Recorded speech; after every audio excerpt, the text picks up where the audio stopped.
Hey guys, it's Sarah. So today I am doing my summer wrap up. I'm pretty sure I didn't do a July wrap up because I didn't read that many books, and in August I definitely haven't. So I decided to just combine them and put a whole summer wrap up. Earlier, before my summer break started, I did a summer TBR, which honestly I can't remember most of the books. I know that Queen of Air and Darkness was on there for sure, but I'm not sure about any of the other books, so I don't know. Now I'm not looking like as glam as I normally do. I just got home from school, so like I got bags under my eyes, you know. We're going good, okay? We're going good. So first we're gonna start off with July. In June I didn't read anything. That was just like a big slump month for me. I have it in my reading journal. So in July I finished The Savage Song by Victoria Schwab, and I gave it a 5 out of 5 stars. Yeah, it was a really, really good book, and I can't wait to get to Our Dark Duet. If you guys don't know what this is about, I'm just gonna give you a vague description. It follows a girl and a monster.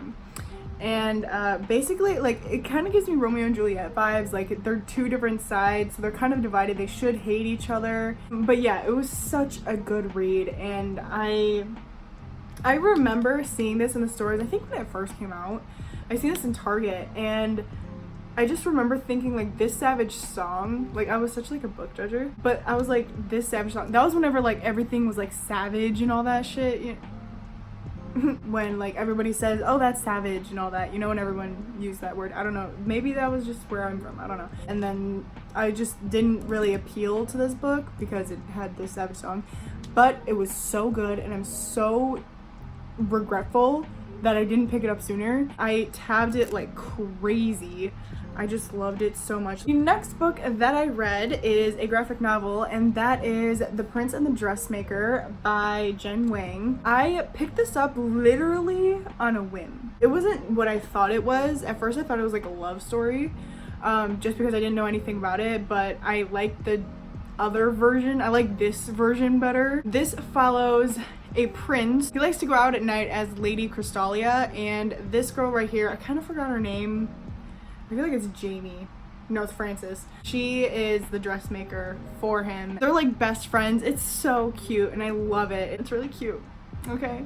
I gave that a 4.5 out of 5 stars. There was a reason why, and I like can't exactly remember how I was feeling after I read it, but there was a reason why I gave it 4.5 out of 5 stars. Even though it was like still amazing, I'm not like really critical with graphic novels. If they are fun and if they appeal to me and if I loved them, then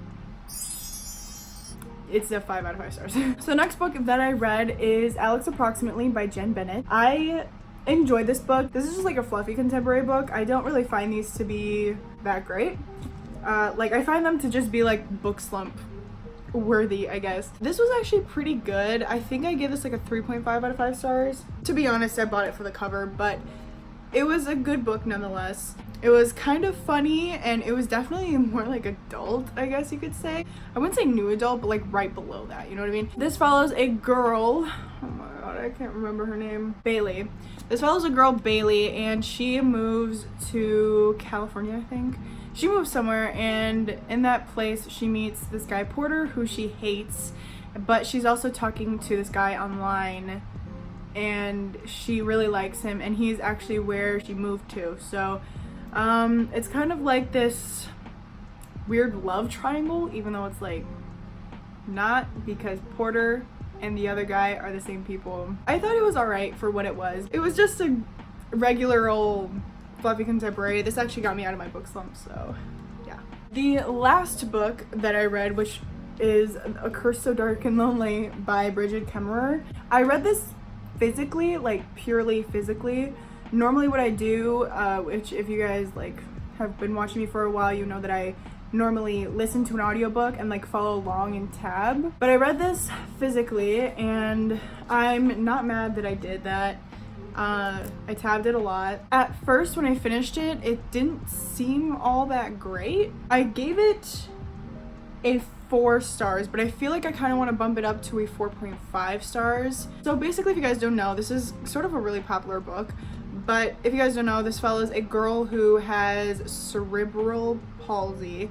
I have trouble pronouncing that. I say cerebral palsy, even though that's not how you say it. Anyway, she lives in Washington, D.C., and there's also Ren, who's living the same year over and over until he finds a girl, and this year it's actually his last year, so his friend, his guard, brings in a new girl every year to see if she's the one, and so she is accidentally brought in, and yeah, it's very much like girl power. But the one thing that I didn't enjoy, I enjoyed it, I just thought that it was a little alright. I thought that it juggled a lot of things at once, but other than that, it was a really good read, and I actually do want to read the second book. I forgot what it was called, but at first whenever I finished it, I didn't plan on reading it, so now my mood has changed. The main character has a good representation of cerebral palsy. I loved how a lot of people underestimated her, but she is very much like anyone else, and she actually like pushes herself to do a lot of things. She's just like really brave, and that's what I really admire about the main character. I gotta love A Curse of Dark and Lonely. Am I right? I know I'm right. Now moving into August, and in August I participated in the nudes, which sadly I didn't fully pass, but that's okay. I'm fine with it. I didn't want to like push myself too much because then I would just end up in a slump, and I don't want to do that, especially with school. So I'm definitely like pacing myself. I'm not trying to read too much. I'm just trying to read as much as I want to. But I did get a good bit of reading done. I'm not gonna go through like the whole books and what prompts they were for. I'm just gonna go along with my wrap up. So yeah, these are in no particular order, by the way. So the first book that I finished is Harry Potter and the Goblet of Fire by J.K. Rowling, of course. I have been reading this for months, and I finally decided to finish it, and as you could see, like there's like no tabs, but it gets like super tabbed over here. And right when I finished it, I watched the movie, and like of course the books are always better, but for some reason, because I watched the first 3 movies after reading the first 3 books, and they were all really similar to the book, except for this one. Like I don't know about the ongoing ones because I'm sort of doing book movie. The movie just didn't have what I wanted. Like the book was so much better, but I loved it. It was amazing, of course. I just loved the Triwizard Tournament and Ron and Hermione and the whole Yule Ball, and it was just amazing. The next book that I read is Percy Jackson and the Olympians, The Sea of Monsters. Book 2, and I gave it a 4.5 out of 5 stars. I thought that it carried the humor. I thought it balanced why did I sound like that? It balanced humor and action. It balanced everything perfectly, and it was really humorous, and it was a really good read. It was just like totally that pick me up. Like it was good. It was just Percy Jackson. It was good. I enjoyed it. The next 2 books that I read is Heartstopper Volume 1 and Heartstopper Volume 2 by Alice Oseman.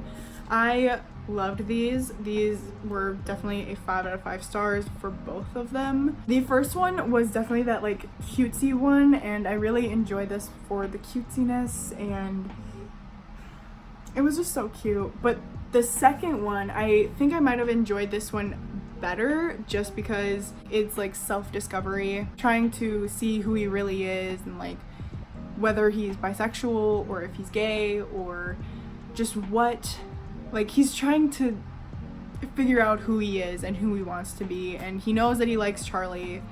He just doesn't know what he wants to be, I guess. So I just really enjoyed that part, and it was just like really cute.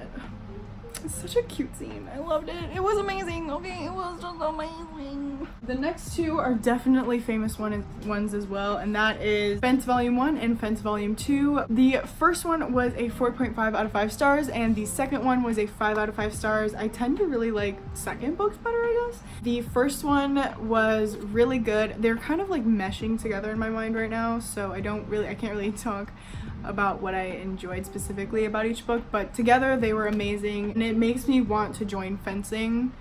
Just saying.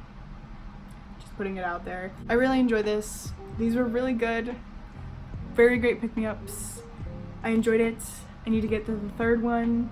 The next book that I read in August, I think this is like the only bad one that I read this summer, and that is Sea Witch by Sarah Henning. Okay, it was all right, but it just didn't live up to my expectations. I love The Little Mermaid. She's definitely one of my favorite Disney princesses, so I guess I kind of had high hopes for this, even though it's sort of like a spin-off. It's of Ursula before The Little Mermaid. It was really boring. I can't even tell you what it was about up until maybe the last 30 to 50 pages. Those pages were okay. Like, they were much better than the pages before them, but they definitely don't live up to some of my favorite books. I just don't think that it's worth it. I'm just saying, I guess I had too high of hopes and it let me down. The next book that I read in August may just be one of my favorites, and that is Girls of Paper and Fire by Natasha Nagan. I think that's how you say it. I didn't think that I was going to like it as much as I did. The action really didn't come until the end, but I was completely fine with that because the parts leading up to the ending were so like informative. This follows a girl named Lay who has these beautiful eyes, and she sort of gets taken from her family, and she is being brought to sort of like this bachelorette type thing. They're trying to win over the king's heart. It's kind of like a darker version of The Selection, which I was fine with because I loved the Selections trilogy. I only read the 3 books, but this was so good. It's definitely like a story of its own, but if I can give it a reference of what it kind of seems like, The Selection, like a very dark version of a Selection in a fantasy world. I'm just saying, it's really, really good. And I think if you are thinking about reading this, 1, the cover is very, very good looking, and 2, what lies inside is also very amazing as well. I gave it a 5 out of 5 stars. Whoa. The final book that I read in the month of August, or this summer, is Scythe by Neil Shusterman. I gave it a 3.5 stars. I thought that it wasn't really anything special, to be honest. I kind of found it boring. Found it predictable too. Okay, the things that I enjoyed about it is the interesting concept. It's in a utopian world. Nobody dies, and these scythes are, it's like their job to kill people. So basically they'll just come to you and be like, you're gonna die, and like this is your gleaning time. That's what they call it. So there's these 2 characters who are sort of training to be these scythes, who of course end up like liking each other. I thought that was very predictable, very insta-lovey. They would think of each other as normal people would, like a friend. I'd be like thinking of my friend, and then the next thing you know, they kiss, and I'm like, okay honey, you need to like slow down there, okay, like. And I also kind of thought that it was a little underdeveloped. I didn't feel anything for the characters. There was nothing amazing about any of the characters. I can't remember any of the characters' names, to be honest. It was an alright book. I don't think I'm going to be reading Thunderhead. I didn't really enjoy this book, so why would I read Thunderhead? But I am keeping it just because the cover looks really nice and cool. Yeah, so that is my summer wrap up. I wish I read more, but I'm fine with it. I read enough and I read as much as I could. So I hope you guys enjoyed this video, and all my social media is down below. I will see you guys in the next one. Bye! I have to make it seem like these books aren't heavy.